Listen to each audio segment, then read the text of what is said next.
Shalom, saudara dan saudari yang terkasih dalam Tuhan kita Yesus Kristus.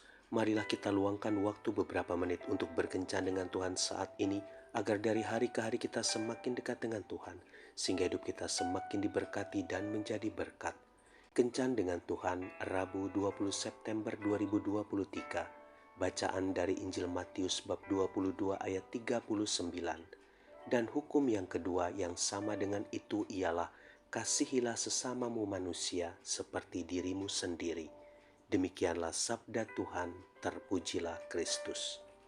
Saudara dan saudari yang terkasih dalam Tuhan kita Yesus Kristus, ada sebuah film berjudul Patch Adams yang dibintangi oleh Robin Williams. Film ini diangkat dari kisah nyata.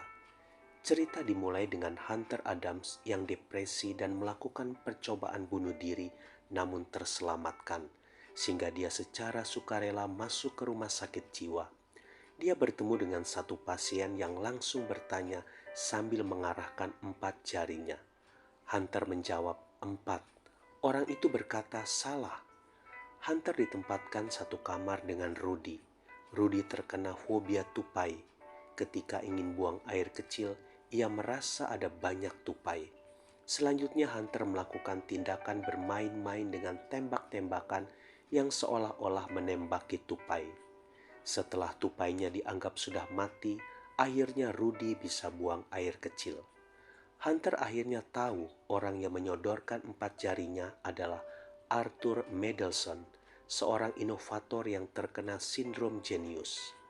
Hunter menemui Arthur. Ia ingin mendengar penjelasan 4 jari tersebut. Arthur berkata, jangan terlalu fokus melihat 4 jari, tetapi lihatlah apa yang ada di belakangnya. Hunter memandang 4 jari Arthur. Ternyata ketika fokus ke belakang 4 jari, terlihat potongan kecil dari masing-masing jari. Hunter menjawab, 8. Dan itulah jawaban sebenarnya. Setelah itu, ia diberi nama Patch. Dua kejadian inilah yang membuat Patch mempunyai perasaan keterkaitan dengan orang lain, sehingga Patch ingin belajar dan membantu orang-orang yang bermasalah. Patch akhirnya keluar dari rumah sakit jiwa dan belajar di jurusan kedokteran.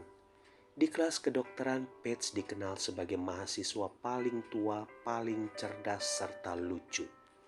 Patch berkeyakinan bahwa tugas dokter bukan sekadar menyembuhkan saja, karena tidak semua penyakit dapat disembuhkan. Tugas utama seorang dokter adalah membuat pasien merasa hidupnya bernilai. Falsafah ini yang mendorongnya untuk menyapa pasien berdasarkan nama, karena pasien adalah seorang pribadi dan bukan sebuah kasus. Selain itu, Patch juga berusaha mengurangi rasa cemas pasien dengan bersikap ramah dan santai. Karena menurutnya, semua pasien yang berhadapan dengan dokter diliputi perasaan cemas. Saudara dan saudari yang terkasih dalam Tuhan kita Yesus Kristus, Patch memandang pasien sebagai pribadi. Bagi Patch, terjalin hubungan yang akrab antara dokter dan pasien agar pasien merasa dirinya dihargai adalah hal yang sangat penting. Bukankah cara pandang Patch ini sama dengan firman Tuhan yang berkata, kasihilah sesamamu manusia seperti dirimu sendiri. Mengasihi sesama adalah kewajiban yang harus kita lakukan. Itu adalah hukum yang harus kita taati. Bagaimanapun keadaan orang lain, kita tidak boleh merendahkan mereka. Kita harus tetap mengasihi mereka. Bahkan kepada sesama yang telah jelas-jelas menyakiti kita pun, kita harus tetap mengasihi. Demikian yang Tuhan kehendaki kita lakukan. Kita harus menunjukkan kualitas kasih kepada sesama, sama seperti kualitas kasih Yesus kepada manusia, siapapun dan bagaimanapun kondisi manusia itu. Tuhan Yesus memberkati. Marilah kita berdoa dalam nama Bapa dan Putra dan Roh Kudus. Amin. Tuhan Yesus, penuhilah aku dengan kesadaran penuh bahwa Engkau begitu mengasihi aku, sehingga aku dapat membagikan kasih-Mu itu kepada orang-orang di sekitarku. Amin. Dalam nama Bapa dan Putra dan Roh Kudus. Amin.